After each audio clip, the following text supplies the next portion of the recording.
video is brought to you by AKSIAS. Good morning all of you. Welcome to AKS IAS. ఈరోజు August 29వ తేదీకి సంబంధించి ఈనాడు, సాక్షి మరియు Indian express, Hindu పేపర్లో వచ్చిన ముఖ్యమైన కరెంట్ అఫైర్స్ని మీకు ఎక్స్ప్లెయిన్ చేయడం జరుగుతుంది. సో ఈ కరెంట్ అఫైర్స్ అనేది మీకు యూపీఎస్సి సివిల్ సర్వీస్ ఎగ్జామినేషన్ రాసే వాళ్ళకి, అదేవిధంగా ఏపీపీఎస్సి మరియు టీఎస్పీఎస్సి గ్రూప్ 1, గ్రూప్ 2 ఎగ్జామ్స్ రాసే వాళ్ళకి, ఇతర కాంపిటేటివ్ ఎగ్జామ్స్ అయిన ఎస్ఎస్సి, సిజిఎల్ మరియు క్లాట్ వంటి ఎగ్జామ్స్కి ఈ కరెంట్ అఫైర్స్ అనేది చాలా ఉపయోగకరంగా ఉంటుంది. సో ముఖ్యంగా ఈ అప్కమింగ్ ఎగ్జామ్స్ అంటే ఇప్పటి నుంచి నెక్స్ట్ 1 year వరకు జరిగే ఎగ్జామ్స్ ఏవైతే ఉంటాయో, సో ఆ ఎగ్జామ్ వరకు ఈ కరెంట్ అఫైర్స్ అనేది మనకు ప్రతి ఎగ్జామ్లో అడిగే అవకాశం ఉంటుంది. కాబట్టి సో మనకు దీని మీద ఖచ్చితమైన ఫోకస్ అనేది ఉండాలి. సో జనరల్గా మనము కరెంట్ అఫైర్స్ అనేది మనము ఎగ్జామ్ డేట్కి ఒక 1 year కరెంట్ అఫైర్స్ చూసుకుంటే చాలు. సో అప్కమింగ్ అంటే నెక్స్ట్ 2021లో యూపీఎస్సి సివిల్ సర్వీస్ ఎగ్జామినేషన్ రాసే అభ్యర్థులు ఎవరైతే ఉన్నారో, సో వారు జూన్ నుంచి ఒక 1 year బ్యాక్ కరెంట్ అఫైర్స్ అనేది ఖచ్చితంగా చూసుకోవాలి. సో అంతకుముందు కరెంట్ అఫైర్స్ అనేది అవసరం లేదు. ఖచ్చితంగా ఒక 1 year అంటే జూన్ నుంచి జూన్ వరకు మధ్య ఉన్న కరెంట్ అఫైర్స్ ఖచ్చితంగా ఫాలో అవ్వాల్సిన అవసరం అనేది ఉంది. సో కాబట్టి ఈ కరెంట్ అఫైర్స్ మీరు తెలుగు మీడియం అభ్యర్థులు ఎవరైతే ఉన్నారో, సో వారికి ఈ హిందూ మరియు ఇండియన్ ఎక్స్ప్రెస్ న్యూస్ పేపర్స్ నుంచి వారికి ఉపయోగపడే విధంగా ఈ కరెంట్ అఫైర్స్ని ట్రాన్స్లేట్ చేసి మీకు ఎక్స్ప్లెయిన్ చేయడం జరుగుతుంది. కాబట్టి దీన్ని మీరు ఖచ్చితంగా నోట్ డౌన్ చేసుకోవాలి. సో తెలుగు మీడియం అభ్యర్థులకు ఇది ఎంతో ఉపయోగకరంగా ఉంటుంది. కాబట్టి మీరు ఖచ్చితంగా దీన్ని రెగ్యులర్గా ఫాలో అవ్వండి, యూపీఎస్సి సివిల్స్ రాసే అభ్యర్థులు ఎవరైతే ఉన్నారో వారి కోసం. సో ఇక ఈ కరెంట్ అఫైర్స్కి సంబంధించి డైలీ నేను ఇక్కడ ఏదైతే ఎక్స్ప్లెయిన్ చేస్తున్నానో, సో దానికి సంబంధించిన కంటెంట్ అనేది మీకు పీడిఎఫ్ రూపంలో అవైలబుల్గా ఉంటుంది. సో ఆ పీడిఎఫ్ని మీరు డౌన్లోడ్ చేసుకోవాలంటే ఏకేఎస్ ఐఏఎస్ ఎడ్యునేషన్ అనే యాప్ని మీరు గూగుల్ ప్లే స్టోర్ నుంచి డౌన్లోడ్ చేసుకుంటే మీకు ఆ పీడిఎఫ్ అనేది అవైలబుల్గా ఉంటుంది. సో డైలీ ఇక్కడ మీరు ఏదైతే వింటున్నారో ఆ పీడిఎఫ్ అనేది మీకు ఖచ్చితంగా అవైలబుల్గా ఉంటుంది. సో ఖచ్చితంగా మీరు ఆ యాప్ని డౌన్లోడ్ చేసుకోండి. సో ఇక ఈరోజు కరెంట్ అఫైర్స్లోకి వెళ్ళే ముందు నిన్న ఇచ్చిన క్వశ్చన్స్కి ఒకసారి నేను ఆన్సర్స్ ఎక్స్ప్లెయిన్ చేస్తాను.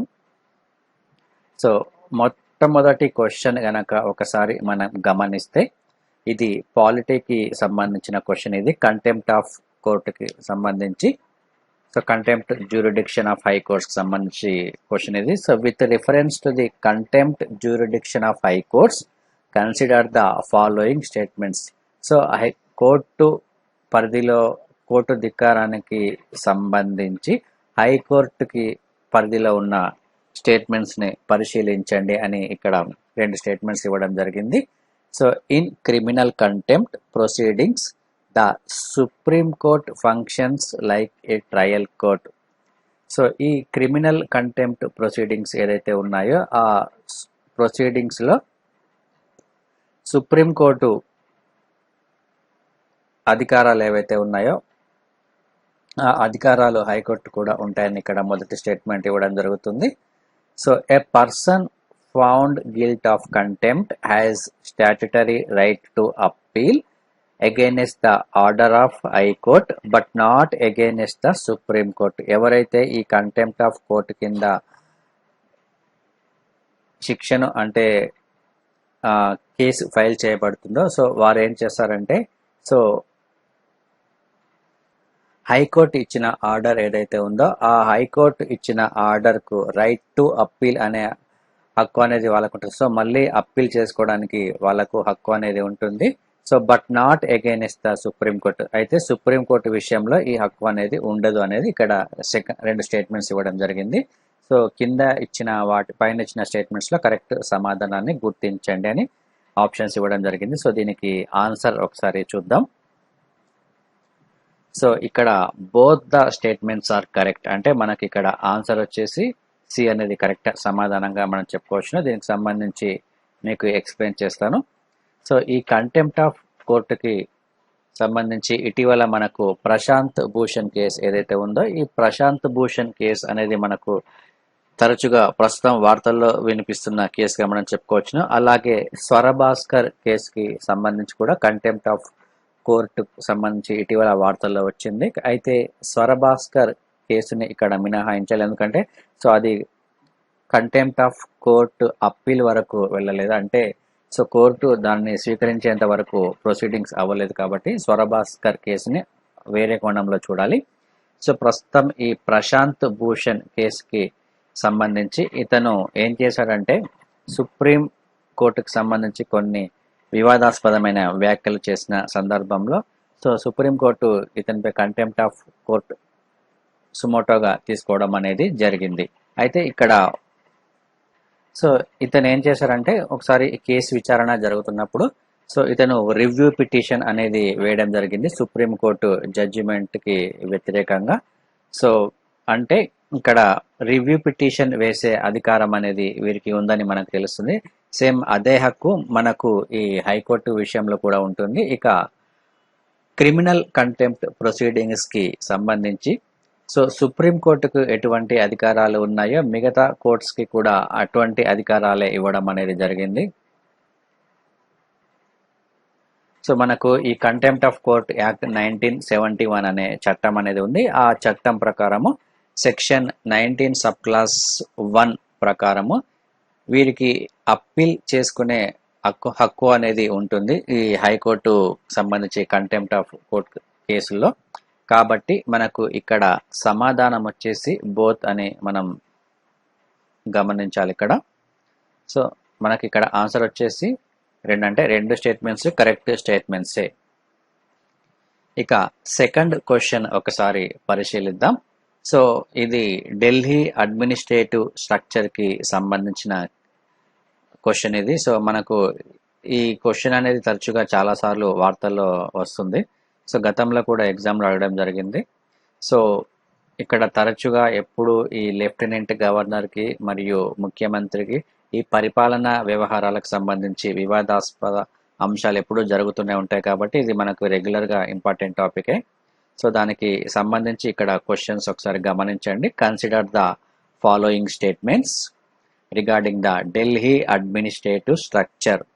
ఇక్కడ 3 స్టేట్మెంట్స్ ఇవ్వడం జరిగింది. Parliament can legislate for Delhi on any matter in the state list and the concurrent list అని మొదటి స్టేట్మెంట్ ఇవ్వడం జరిగింది. సో పార్లమెంట్ ఏదైతే ఉందో ఆ పార్లమెంటు ఢిల్లీ శాసన వ్యవస్థకు సంబంధించి స్టేట్ లిస్ట్లో మరియు కాంకరెంట్ లిస్ట్లో అంటే రాష్ట్ర జాబితాలో మరియు ఉమ్మడి జాబితాకు సంబంధించి ఏదైనా ఒక అంశంపై చట్టాలు చేసే అధికారం అనేది పార్లమెంటుకు ఇవ్వబడింది అని ఇక్కడ ఇవ్వడం జరిగింది.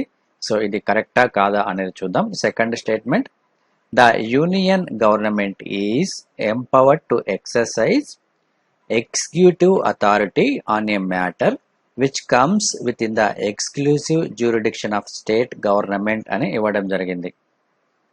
సో ఈ సెకండ్ స్టేట్మెంట్ అనేది ఒకసారి మనం గమనిస్తే ద యూనియన్ గవర్నమెంట్ అంటే కేంద్ర ప్రభుత్వానికి empowered to exercise executive authority. ఇక్కడ ఎగ్జిక్యూటివ్ అథారిటీ అంటే ఎగ్జిక్యూటివ్ అథారిటీకి చెందిన కార్యకలాపాలు ఏవైతే ఉన్నాయో ఆ కార్యకలాపాలకు చెందిన అంశాలలో ఎక్స్క్లూజివ్ జ్యూరిడిక్షన్ ఆఫ్ ద అంటే ఈ కేంద్ర ప్రభుత్వానికి చట్టాలు చేసే అధికారాన్ని ఇవ్వడం జరిగింది అని ఇక్కడ సెకండ్ స్టేట్మెంట్ అనేది జరిగింది. So matter which comes with in the exclusive jurisdiction of the state government. ఇక్కడ ఎక్స్క్లూజివ్ జ్యూరిడిక్షన్ అనేది చాలా చాలా ఇంపార్టెంట్. సో ఈ స్టేట్కే ప్రత్యేకించబడి చేయబడిన జ్యూరిడిక్షన్ ఏదైతే ఉందో సో దానికి సంబంధించి కేంద్ర ప్రభుత్వానికి అధికారం ఉంటుందని ఇక్కడ సెకండ్ స్టేట్మెంట్ ఇవ్వడం జరిగింది. ఇక third statement, governor can refer any matter to the president in case of difference of opinion between him and council of the minister.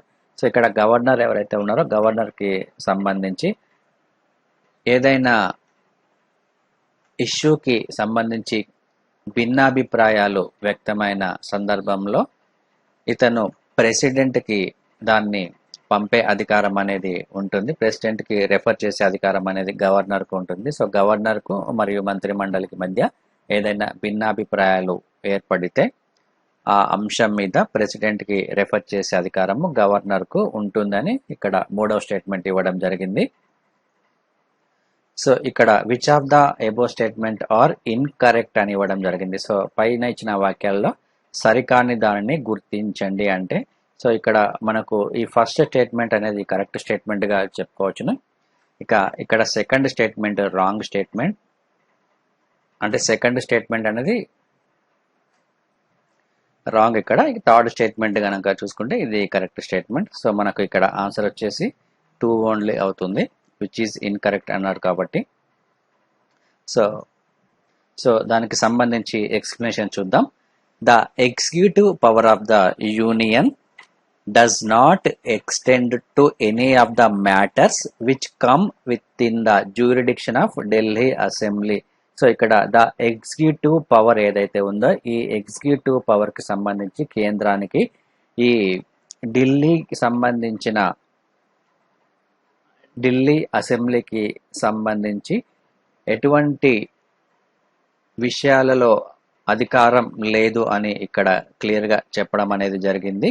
So Parliament can legislate for Delhi on any matter in the state list and the concurrent list, but executive power in relation to the Delhi expect police, land and public orders vest only in the state government. So ఈ executive power కి సంబంధించి so ఢిల్లీకి state మరియు concurrent లిస్టులలో చట్టాలు చేసే అధికారము పార్లమెంట్కు ఉంటుంది. కానీ ఇక్కడ ఎగ్జిక్యూటివ్ పవర్లలో ఎక్సెప్ట్ అని ఇక్కడ ఇవ్వడం జరిగిందంటే వీటిలో కేవలం ఈ రాష్ట్ర ప్రభుత్వానికే అధికారం అనేది ఉంటుంది. అది ఏంటంటే పోలీస్, ల్యాండ్ మరియు పబ్లిక్ ఆర్డర్స్ కి సంబంధించి ఇక్కడ స్టేట్ గవర్నమెంట్ కే పూర్తి అధికారం అనేది ఉంటుంది. ఇది గుర్తుంచుకోండి.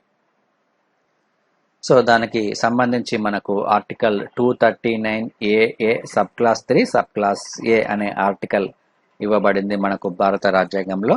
సో ఆ ఆర్టికల్ ఒకసారి మీరు చూసుకోండి. ఇక నెక్స్ట్ క్వశ్చన్ ఒకసారి చూస్తే which of the following statements regarding the national recruitment agency are correct అని ఇక్కడ 3 స్టేట్మెంట్స్ ఇవ్వడం జరిగింది. సో ఇటీవల నేషనల్ రిక్రూట్మెంట్ ఏజెన్సీకి సంబంధించి మనకు వార్తల్లో వచ్చింది. సో దానికి సంబంధించి ఈ క్వశ్చన్స్ ఒకసారి చూద్దాం. So it is an autonomous organisation to conduct entrance examinations in higher educational institutions. So ఇది ఒక స్వయం ప్రతిపత్తి సంస్థ. ఇది అవునా కాదా ఇది ఒకసారి చూద్దాం. సో నెక్స్ట్ వచ్చేసి it will conduct A screening examination for non gazetted jobs only. So ఇది కేవలం నాన్ గెజిటెడ్ ఉద్యోగాలు ఏవైతే ఉన్నాయో సో వారికి మాత్రమే స్క్రీనింగ్ ఎగ్జామినేషన్స్ నిర్వహిస్తుంది. Second statement. Third statement it will replace the present recruitment agencies like SSC. So ప్రస్తుతం SSC వంటి రిక్రూట్మెంట్ ఏజెన్సీ ఉందో సో దానిని స్థానంలో ఈ నేషనల్ రిక్రూట్మెంట్ ఏజెన్సీని ఏర్పాటు చేశారు అని ఇక్కడ 3వ స్టేట్మెంట్ ఇవ్వడం జరిగింది. సో ఇందులో మనకు కరెక్ట్ సమాధానాన్ని గుర్తించాల్సిన అవసరం ఉంటుంది.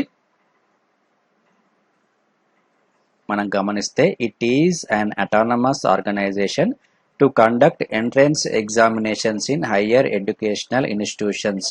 సో ఈ నేషనల్ రిక్రూట్మెంట్ ఏజెన్సీ అనేది అటానమస్ ఆర్గనైజేషన్ అయినప్పటికీ ఇది ఎంట్రన్స్ ఎగ్జామినేషన్స్ ని కండక్ట్ చేయదు.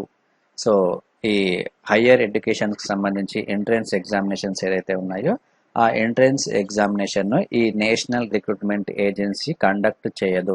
కాబట్టి ఇది మనకు రాంగ్ స్టేట్మెంట్.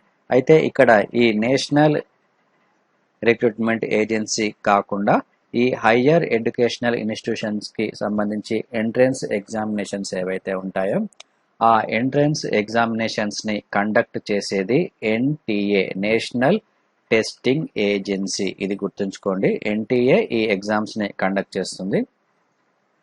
సో కాబట్టి ఇది రాంగ్ స్టేట్మెంట్. సెకండ్ వచ్చేసి it will conduct A screening examination for non gazetted jobs only అని ఇక్కడ ఇవ్వడం జరిగింది. ఇది కరెక్ట్ స్టేట్మెంట్. ఇది second statement. It will replace the present recruitment like agencies like SSC. So ఇక్కడ ఇది రాంగ్ స్టేట్మెంట్గా మనం చెప్పుకోవచ్చు. అంటే ప్రస్తుతం ఆర్ఆర్బి, ఎస్ఎస్సి వంటి ఎగ్జామ్స్ ఏవైతే ఉన్నాయో ఆ ఎగ్జామ్ ఏజెన్సీస్ అనేవి అలాగే ఉంటాయి. సో అది కండక్ట్ చేసే ఎగ్జామ్ని ఈ నేషనల్ రిక్రూట్మెంట్ ఏజెన్సీ అనేది ఎగ్జామ్ కండక్ట్ చేస్తుంది. కాబట్టి ఆ సంస్థలు ఏవైతే ఉన్నాయో అవి అలాగే కొనసాగుతాయి. సో కాబట్టి మనకి ఇక్కడ ఆన్సర్ వచ్చేసి, సో ఇక మనము నెక్స్ట్ క్వశ్చన్ చూద్దాం. ఈ నెక్స్ట్ క్వశ్చన్ ఒకసారి మనం గమనిస్తే, which among the following countries share A land border with Belarus.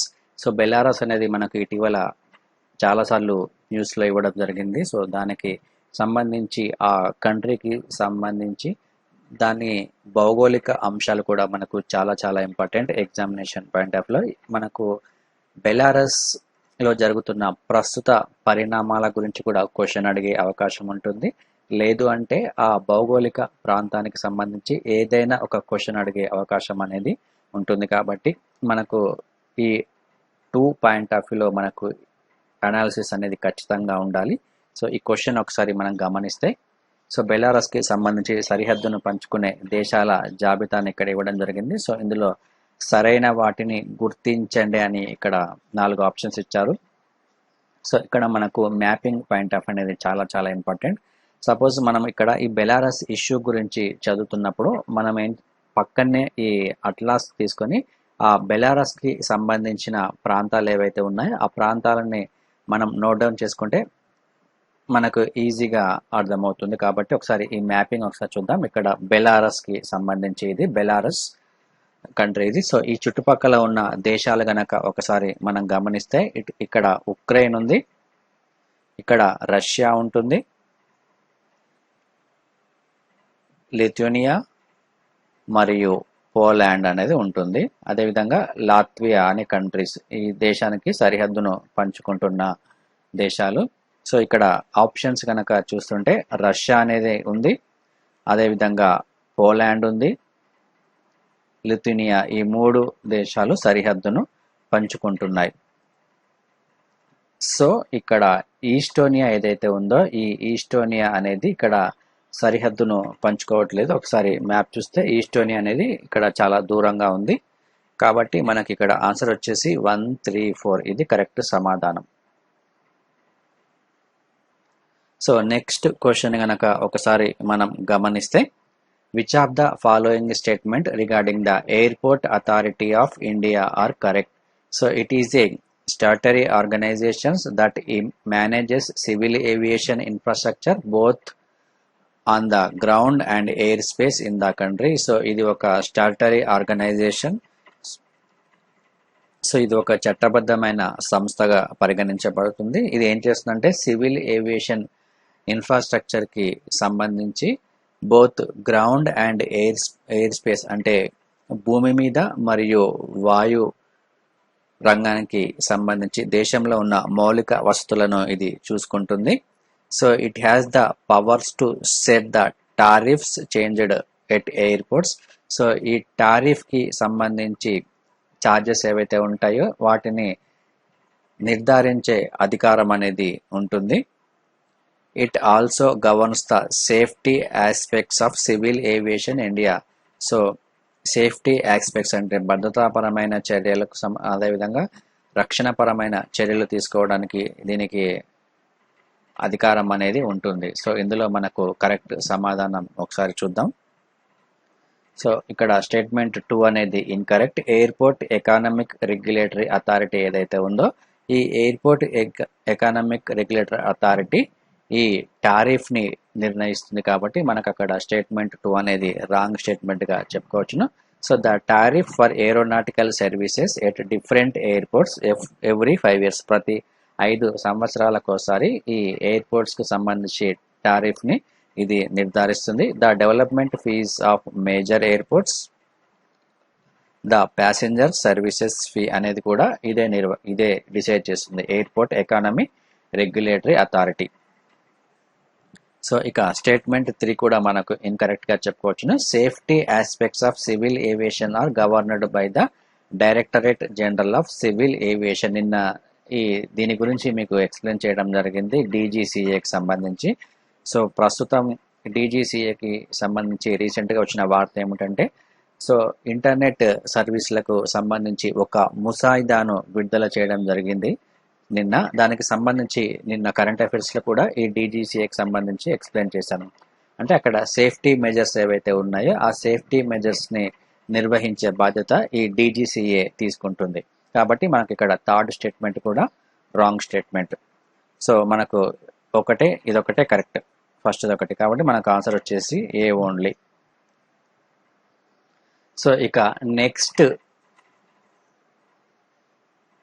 Current affairs చూసుకుంటే ఈరోజు మనం, so states can apply to UGC for extension of the exam dead line.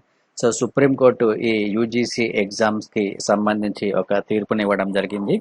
So రాష్ట్రాలు ఏవైతే ఉన్నాయో ఆ రాష్ట్రాలు ఈ యూజీసీ ఎగ్జామ్స్ను నిర్వహించడానికి తమ యొక్క డేట్స్ని ఎక్స్టెండ్ చేసుకునే అధికారం అనేది ఉంటుందని సుప్రీంకోర్టు చెప్పడం అనేది జరిగింది. సో ఈ డేట్స్ని ఎక్స్టెండ్ చేసుకోవడానికి యూజీసీకి అప్లై చేసుకోవాలని సూచించింది.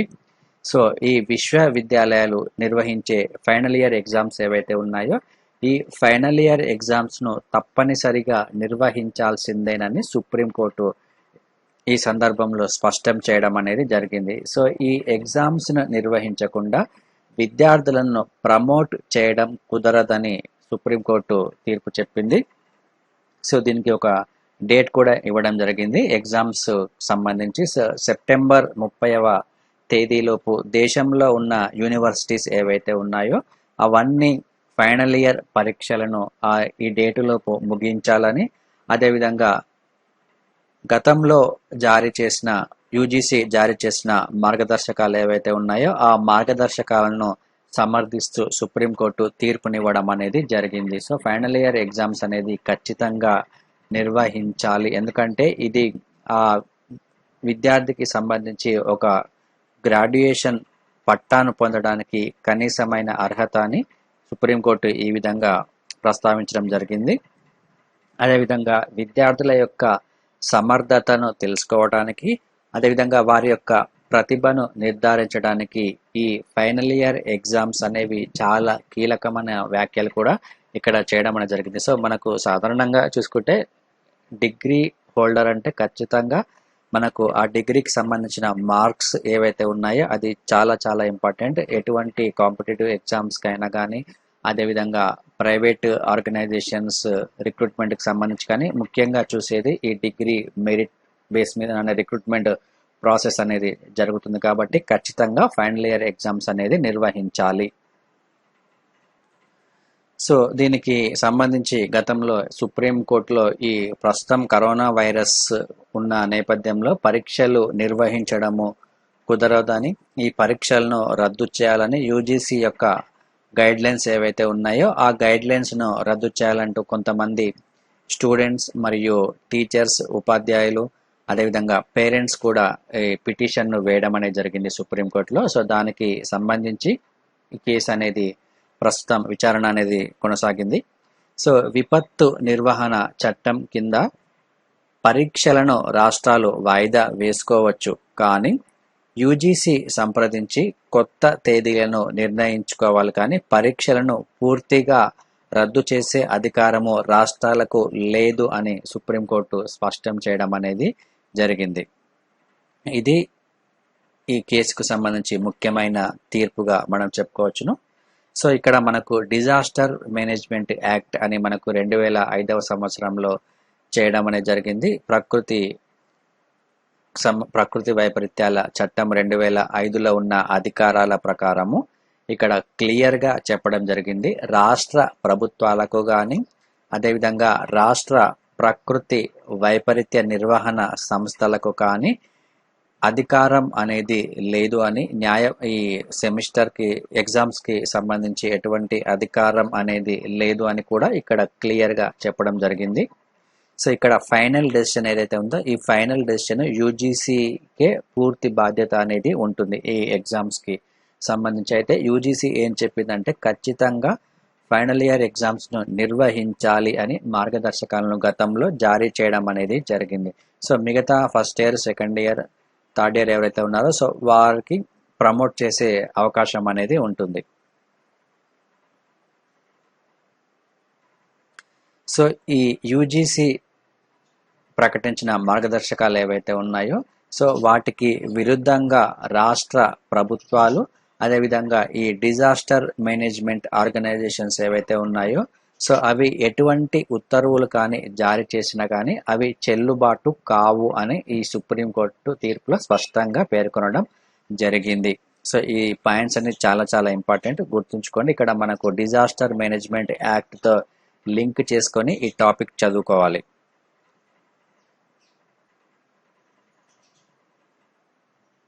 సో ఒకవేళ ప్రస్తుతం ఉన్న తరుణంలో ఈ రాష్ట్ర ప్రభుత్వాలు ఈ ఎగ్జామ్స్ని కండక్ట్ చేయడం కుదరకపోతే సో ఈ డేట్ని ఎక్స్టెండ్ చేయాలని యూజీసీకి అప్లై చేసుకోవచ్చని కూడా తెలిపింది.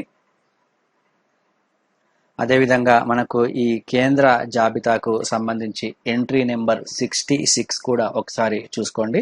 సో ఎందుకంటే దీనికి సంబంధించిన అధికారాలు మాత్రం పూర్తిగా కేంద్రం చేతిలోనే ఉంటాయి కాబట్టి ఈ జాబితాకు సంబంధించి కేంద్ర జాబితాలో ఉన్న ఎంట్రీ నెంబర్ 66 అనేది ఎగ్జామ్ పాయింట్ ఆఫ్ వ్యూలో ఇంపార్టెంట్. ఇది కూడా ఒకసారి చూసుకోండి. ఇక నెక్స్ట్ టాపిక్ గనక ఒకసారి మనం గమనిస్తే police public order central cadre under the Jammu and Kashmir lieutenant governor అనే ఒక వార్త మనకు కనిపిస్తుంది. సో దీనికి సంబంధించి ఈ వివరాలు ఒకసారి చూద్దాం. The union home ministry notified new rules for administration in the union territory of Jammu and Kashmir that specify the functions of the lieutenant governor and the council of ministers. So కేంద్ర ప్రభుత్వం సంబంధించి కేంద్ర హోంమంత్రిత్వ శాఖ ఏదైతే ఉందో కేంద్ర హోంమంత్రిత్వ శాఖ ఈ జమ్మూ అండ్ కాశ్మీర్ కేంద్ర పాలిత ప్రాంతానికి సంబంధించి పరిపాలనా బాధ్యతలకు అందులో ఉన్న నిబంధనలకు అనుగుణంగా సో కొన్ని అధికారాలను లెఫ్టినెంట్ గవర్నర్కు మరియు కౌన్సిల్ ఆఫ్ మినిస్టర్కు స్పెసిఫై చేస్తూ ఒక నోటిఫికేషన్ విడుదల చేయడం అనేది జరిగింది. సో ఇక్కడ ఉన్న నోటిఫికేషన్ ప్రకారము ఈ పరిపాలన నిర్వహణకు సంబంధించి పోలీస్ పబ్లిక్ ఆర్డర్ మరియు all India services and anti corruption ఏవైతే ఉన్నాయో ఇవి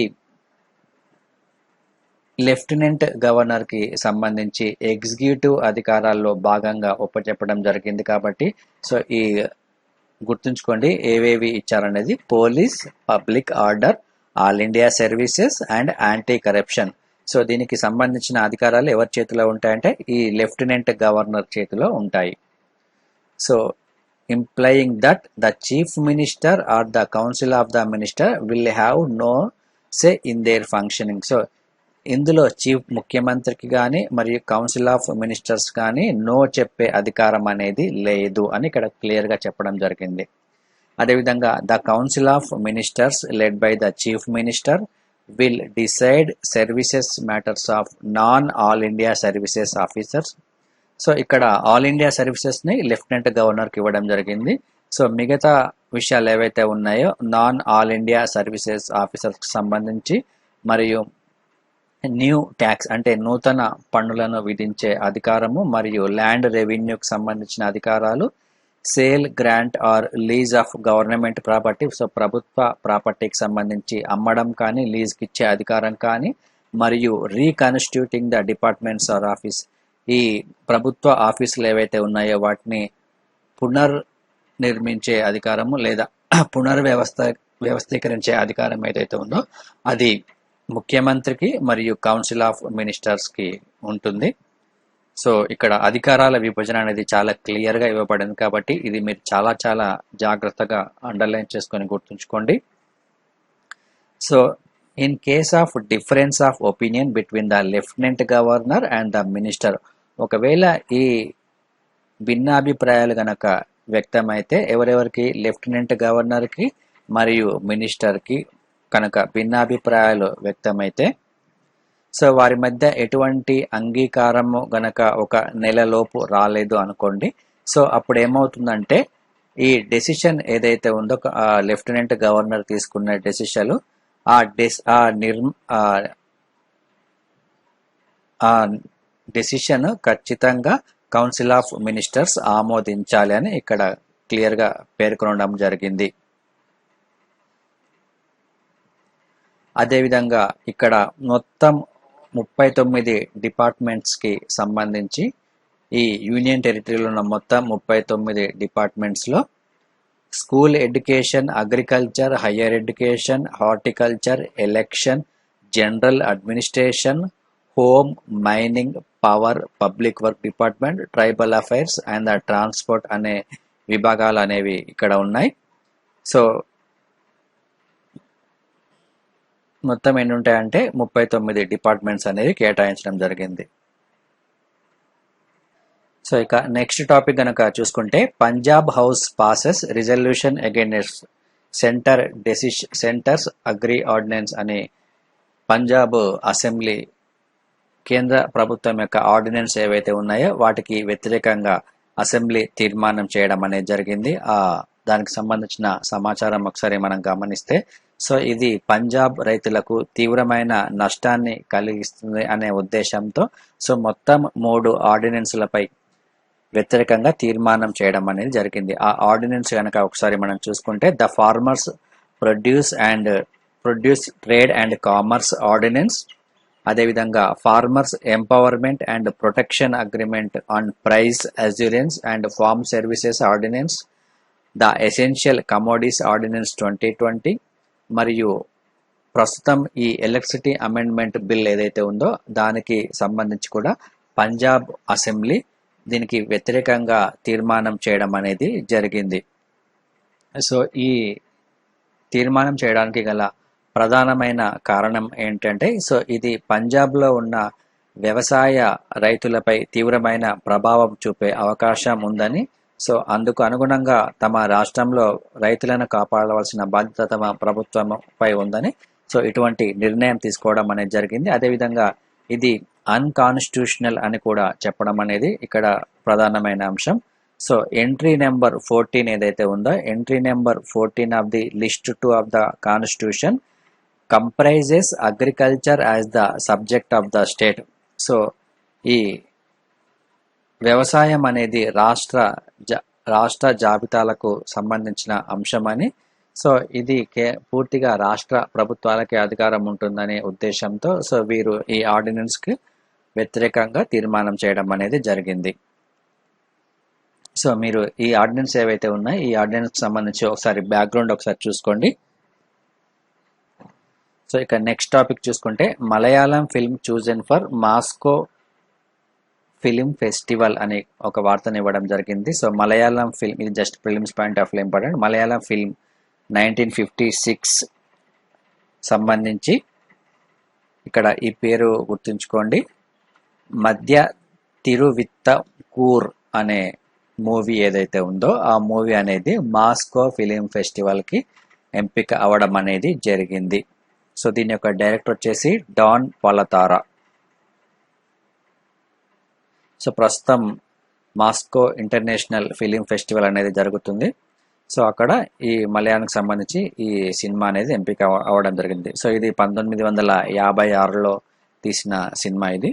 జస్ట్ ఇది మనకు ప్రిలిమ్స్ పాయింట్ ఆఫ్ లో ఇంపార్టెంట్.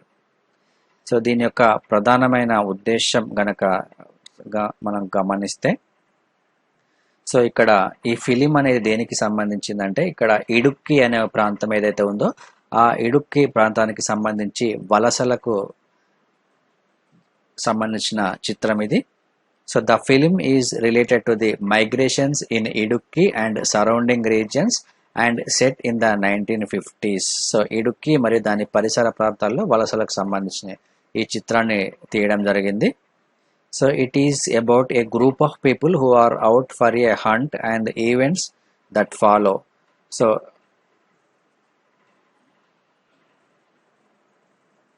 జస్ట్ ఈ నేమ్ గుర్తుంచుకోండి ఎగ్జామ్ పాయింట్ ఆఫ్ వ్యూలో. సో నెక్స్ట్ టాపిక్ గనక తీసుకుంటే ఇది మనకు ప్రిలిమ్స్ పాయింట్ ఆఫ్ వ్యూలో important. RRB picks Khara as SBI chief అని. So the banks board bureau recommended Dinesh Kumar Khara for the post of chairman of State Bank of India.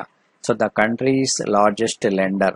So భారతదేశంలో అతిపెద్ద bank అయిన స్టేట్ బ్యాంక్ ఆఫ్ ఇండియాకి సంబంధించి నూతన చైర్మన్ నియామకం అనేది ఇంకా ఫైనలైజ్ అవ్వలేదు. జస్ట్ ఈ నేమ్ని రికమెండ్ చేయడం అనేది జరిగింది.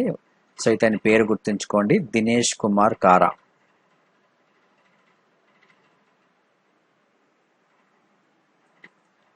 నెక్స్ట్ టాపిక్ గనక చూసుకుంటే జన్ధన్ స్కీమ్కి సంబంధించి in 6 years deposits up 6 folds 6 రెట్లు పెరిగింది అని ఇక్కడ ప్రధానమైన వార్త ఏమంటే జన్ధన్ స్కీమ్కి సంబంధించి ప్రధానమంత్రి జన్ధన్ స్కీమ్ అనేది మనకు చాలా చాలా important.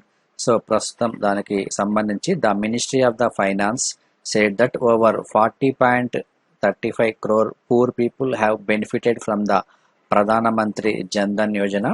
So it is the India's biggest ever bank account opening drive, which aims to give every household access to banking facilities by offering them to zero balance account.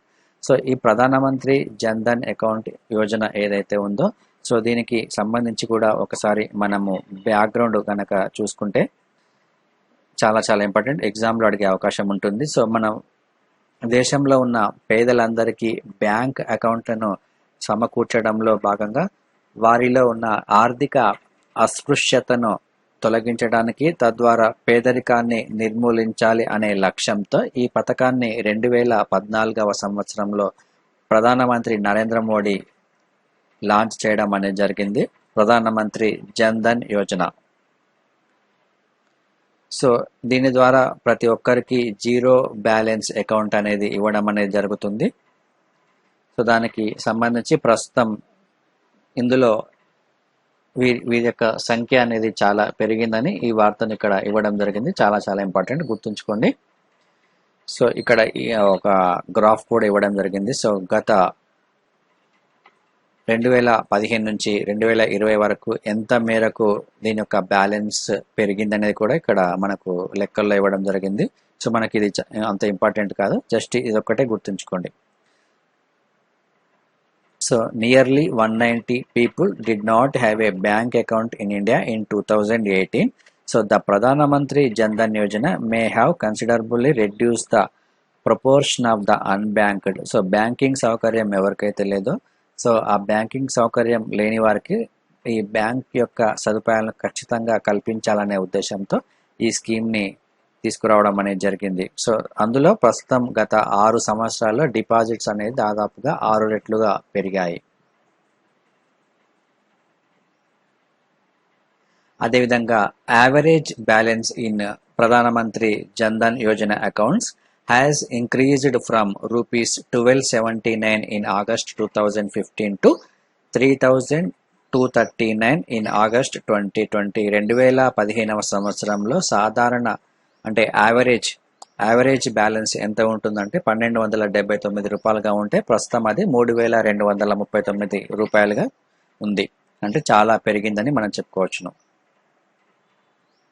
So ఈ జన్ ధన్ అకౌంట్కి సంబంధించి కలిగే ప్రయోజనాలు, so 20 ఏళ్ల నుంచి 65 ఏళ్ల లోపు వారు ఈ జన్ ధన్ అకౌంట్ తీసుకోవచ్చు. ఇందులో ఎటువంటి బ్యాలెన్స్ మెయింటైన్ చేయాల్సిన అవసరం అనేది లేదు. అదేవిధంగా ఎటువంటి ఛార్జీలు కూడా ఉండవు. అకౌంట్ తీసుకున్న వారికి ఉచితంగా రూపే డెబిట్ కార్డ్ని ఇవ్వడం జరుగుతుంది. అకౌంట్ హోల్డర్కి ఉచితంగా 2 లక్షల యాక్సిడెంట్ ఇన్సూరెన్స్ కవరేజ్ అనేది ఉంటుంది. అకౌంట్పై 10,000 వరకు ఓవర్ డ్రాఫ్ట్ ఫెసిలిటీ కూడా ఇవ్వడం జరిగింది. 60 నుంచి 65,000 వరకు 65 సంవత్సరాల వరకు దీన్ని పెంచడం అనేది జరిగింది. ఓవర్ డ్రాఫ్ట్ లిమిట్ ఏదైతే ఉందో అది గతంలో 60 సంవత్సరాలుగా ఉంటే దీన్ని 65కి పెంచారు. సో 2014 ఆగస్టు 15 నుంచి 2015 జనవరి 31 మధ్య అకౌంట్ ఓపెన్ చేసిన వారికి 1,00,000 రూపాయల యాక్సిడెంట్ కవర్ మరియు 30,000 లైఫ్ కవర్ అనేది ఇవ్వడం జరుగుతుంది. నెక్స్ట్ టాపిక్ గనక చూసుకుంటే ఎఫ్పిఓలకు విరివిగా రుణాలని మనకు ఒక వార్త కనిపిస్తుంది. రైతు ఉత్పత్తిదారుల సంఘాలు ఏవైతే ఉన్నాయో వీరికి విరివిగా రుణాలను ఇవ్వడానికి నాబార్డ్ ఒక ప్రణాళికను సిద్ధం చేసింది. సో దీనిలో రుణ పూచికత్తు నిధిని కూడా ఏర్పాటు చేయనున్నారు. సో వీరికి రుణాన్ని ఇవ్వడానికి సో దానికి సంబంధించి నాబార్డు చైర్మన్ చింతల గోవిందరాజు ఒక ప్రకటనను కూడా చేయడం అనేది జరిగింది. సో ప్రస్తుత సంవత్సరంలో 4,000 కొత్త రైతు ఉత్పత్తిదారుల సంఘాలను నాబార్డు ఏర్పాటు చేయనుంది. సో మొట్టమొదటిసారిగా ఈ రైతు ఉత్పత్తిదారుల సంఘాలకు ఈ రుణ పూచికత్తు నిధిని కూడా ఏర్పాటు చేస్తున్నారు. కాబట్టి ఇది మనకు ఎగ్జామినేషన్ పాయింట్ ఆఫ్ వ్యూ చాలా చాలా ఇంపార్టెంట్. సో ఈ సంఘంలో ఉన్న రైతులు ఎవరైతే ఉంటారో వారి కోసం ఉమ్మడిగా యంత్రాలను, విత్తనాలు మరియు ఎరువులు ఏవైతే ఉన్నాయో వాటిని తక్కువ ధరకే అందించే అవకాశం అనేది ఉంటుంది. సో ఇక నెక్స్ట్ టాపిక్ గనక చూసుకుంటే జపాన్ ప్రధానమంత్రి రిజైన్ చేయడం అనేది జరిగింది. సో దానికి సంబంధించిన వార్త ఇది. ప్రస్తుతం అనారోగ్య కారణాల వలన సో తన యొక్క పదవి నుంచి వైదొలగాలని భావిస్తున్నట్లు జపాన్ ప్రధానమంత్రి షింజో అబే వెల్లడించడం అనేది జరిగింది. ఈ నేమ్ చాలా ఇంపార్టెంట్, గుర్తుంచుకోండి. జపాన్ ప్రధానమంత్రి ఎవరు అంటే షింజో అబే. సో ఇతను ప్రస్తుతం రిజైన్ చేయడం అనేది జరిగింది తన యొక్క పదవికి. దీనికి ప్రధానమైన కారణం వచ్చేసి ఆరోగ్య సమస్యలని తెలుస్తుంది. సో జపాన్లో దీర్ఘకాలం ప్రధానమంత్రిగా బాధ్యతలు నిర్వహించిన వ్యక్తిగా షింజో అబే పేరిట ఇటీవల నూతన రికార్డు కూడా నెలకొల్పడం అనేది జరిగింది. సో జపాన్లో దీర్ఘకాలం ప్రధానమంత్రి బాధ్యతలు నిర్వహించిన వ్యక్తి ఇతను షింజో అబే. ఈ పేరు గుర్తుంచుకోండి, చాలా చాలా ఇంపార్టెంట్. సో ఇక నెక్స్ట్ టాపిక్ గనక మనం చూసుకుంటే ఆయుధాల ఎగుమతికి సంబంధించి 14 దేశాలే లక్ష్యం అని మనకి ఇక్కడ ప్రధానంగా కనిపిస్తుంది. ఆత్మ నిర్భర్ భారత్ కింద సో దేశంలో ఆయుధ ఉత్పత్తిని కొనసాగించడమే కాకుండా విదేశాలకు కూడా వాటిని ఎగుమతి చేయాలని నిన్న ప్రధానమంత్రి కీలకమైన వ్యాఖ్యలు చేయడం అనేది జరిగింది. సో దానికి సంబంధించి ఒక జాబితాను కూడా తయారు చేయడం జరిగింది డిఆర్డిఓ. సో డిఆర్డిఓకు సంబంధించి దేశవ్యాప్తంగా ఈ ఆయుధాల ఉత్పత్తికి సంబంధించి సో వివిధ ఆర్గనైజేషన్స్తో మరియు ప్రైవేట్ కంపెనీస్తో ఒక ఒప్పందాన్ని కూడా భవిష్యత్తులో కుదుర్చుకునే అవకాశం అనేది ఉంటుంది. సో అదేవిధంగా ఇందులో భాగంగా ప్రస్తుతం మనం తయారు చేస్తున్న ఈ రక్షణ పరికరాలు ఏవైతే ఉన్నాయో సో వీటిని ఎగుమతి చేయడానికి ఏ ఏ దేశాలకు అవకాశం ఉంది అని కూడా ఒక లిస్టును కూడా తయారు చేయడం అనేది జరుగుతుంది. సో ఇందులో 14 దేశాలు అనేవి ప్రస్తుతం ఈ లిస్టులో ఉన్నాయి. సో ప్రస్తుతం దీనికి సంబంధించి ఫైనల్ డెసిషన్ అనేది ఇంకా ఏది అవ్వలేదు. ఇక నెక్స్ట్ టాపిక్ కనుక చూసుకుంటే వైఎస్ఆర్ వేదాద్రికి సంబంధించి సో వచ్చే సంవత్సరం నాటికి వైఎస్ఆర్ వేదాద్రి ఎత్తిపోతల పథకాన్ని పూర్తి చేయాలని ఆంధ్రప్రదేశ్ రాష్ట్ర ముఖ్యమంత్రి స్పష్టం చేయడం జరిగింది. ఈ వైఎస్ఆర్ వేదాద్రి ఎత్తిపోతల పథకం, దీన్ని గుర్తుంచుకోండి. సో ఈ పథకం ఏ జిల్లాలో ఉంటుందంటే కృష్ణా జిల్లాలో ఉంటుంది. ఈ వేదాద్రి లక్ష్మీ నరసింహస్వామి ఆలయం పక్కన కృష్ణా నదిపై ఈ ప్రాజెక్ట్ను నిర్మించనున్నారు. సో దీనికి మొత్తం అంచనా వ్యయం వచ్చేసి దాదాపుగా 490 కోట్ల రూపాయలతో ఈ ప్రాజెక్ట్ను నిర్మించనున్నారు. సో ఇక నెక్స్ట్ ఇది కూడా ఆంధ్రప్రదేశ్ రాష్ట్రానికి సంబంధించి రాయలసీమ ఎత్తిపోతలకు సంబంధించి అనుమతులు అవసరం లేదు అని మనకి ఇక్కడ తెలుస్తుంది. సో పర్యావరణ ప్రభావ అంచనా నోటిఫికేషన్ పరిధిలోకి రాయలసీమ ఎత్తిపోతల పథకం రాదు అని, సో దీనికి పర్యావరణ అనుమతులు ఏవి అవసరం లేదని కేంద్ర అటవీ శాఖ, పర్యావరణ శాఖ ఈ జాతీయ హరిత ట్రిబ్యునల్కు ఒక నివేదికని ఇవ్వడం జరిగింది. సో ఈ రాయలసీమ ఎత్తిపోతలకు సంబంధించి ప్రస్తుతం చాలాసార్లు మనకు వార్తల్లో వస్తుంది కాబట్టి ఇది మనకు చాలా చాలా ఇంపార్టెంట్. సో దీనికి ఎటువంటి పర్యావరణ అనుమతులు లేవని ఒక నివేదికని ఇవ్వడం జరిగింది. సో ఇక నెక్స్ట్ ప్రకాశంలో నిమ్స్కు మోక్షమని. సో ప్రకాశం జిల్లాలోని నేషనల్ ఇన్వెస్ట్మెంట్ మ్యానుఫ్యాక్చరింగ్ జోన్కు సో ఆమోదం అనేది లభించింది అని ఇక్కడ మనకు ప్రధానమైన వార్త. తద్వారా ఇక్కడ పరిశ్రమలు ఎక్కువగా నెలకొల్పే అవకాశం అనేది ఉంటుంది. సో ఇక్కడ ఈ నిమ్స్ ఏదైతే ఉందో దీన్ని 2012వ సంవత్సరంలోనే కేంద్రం కేటాయించడం అనేది జరిగింది ఇక్కడ ప్రకాశం జిల్లాలో. సో ప్రస్తుతం దీనికి సంబంధించి ఫైనల్గా ఒక డెసిషన్ అనేది వచ్చింది, ఒక నిర్ణయం తీసుకోవడం అనేది జరిగింది. సో మనకు జస్ట్ ఇక్కడ ప్లేస్ అనేది ఇంపార్టెంట్. ప్రకాశం జిల్లాలో నిమ్స్ అనేది.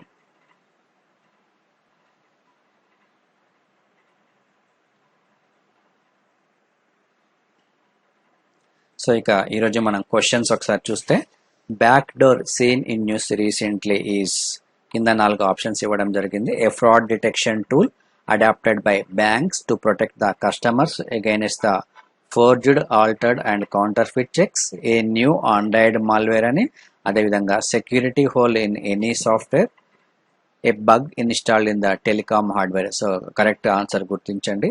Second question, consider the following statements regarding the different types of test for COVID-19. కోవిడ్-19కి సంబంధించి కింద 3 ఆప్షన్స్ ఇవ్వడం జరిగింది. సో ఈ స్టేట్మెంట్స్ చదివి ఒకసారి సమాధానాలు గుర్తించండి. Third question, which of the following Indian states does the తీస్తా రివర్ ఫ్లో త్రూ. సో కింద 4 ప్లేసెస్ ఇవ్వడం జరిగింది తీస్తా రివర్కి సంబంధించి. సో ఇది మ్యాపింగ్ పాయింట్ చూసుకొని ఆన్సర్ చేయండి. Next, Harit Bharat Sankalp nationwide plantation drive has been undertaken by. So కింద 4 ఆప్షన్స్ ఇచ్చారు, ఆన్సర్ గుర్తించండి. Consider the following statements. Minimum age convention of ILO is the only labour convention అని ఇక్కడ ఒక స్టేట్మెంట్. ఇది ILOకి సంబంధించి, Indian labour organisation, international labour ఆర్గనైజేషన్కి సంబంధించి India has ratified all ILO's 8 core conventions అని. సో కరెక్ట్ సమాధానం గుర్తించండి. So AKS IAS UPSC civil service ఎగ్జామినేషన్స్కి జనరల్ స్టడీస్ కోర్సును అందిస్తుంది. ఈ జనరల్ స్టడీస్ కోర్సులో ప్రిలిమ్స్ మరియు మెయిన్స్ ఉంటుంది. అదేవిధంగా ఆప్షనల్ సబ్జెక్ట్స్కి వచ్చేసి so political science, anthropology, sociology, geography, Telugu literature, public administration వంటి కోర్సెస్ని అందిస్తుంది. ఇక ప్రిలిమ్స్ మరియు మెయిన్స్కి సంబంధించి టెస్ట్ సిరీస్ కూడా మీకు అవైలబుల్గా ఉంటుంది. సో APPSC మరియు TSPSCకి సంబంధించి గ్రూప్ 1 మరియు గ్రూప్ 2 కోచింగ్ అనేది మీకు అవైలబుల్గా ఉంటుంది. ఇది బోత్ తెలుగు మరియు ఇంగ్లీష్ మీడియంలలో కండక్ట్ చేయడం అనేది జరుగుతుంది. కోర్స్తో పాటు మీకు టెస్ట్ సిరీస్ కూడా అవైలబుల్గా ఉంటుంది.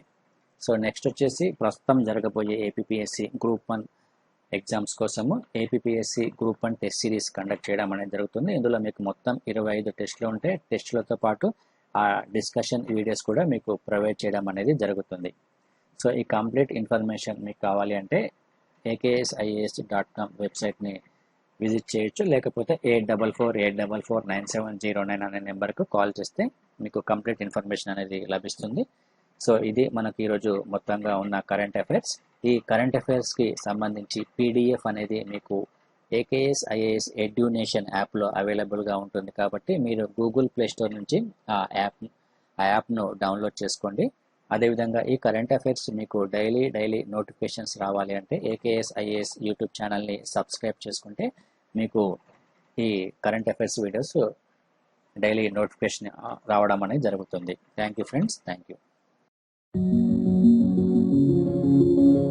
This video is brought to you by AKS IAS.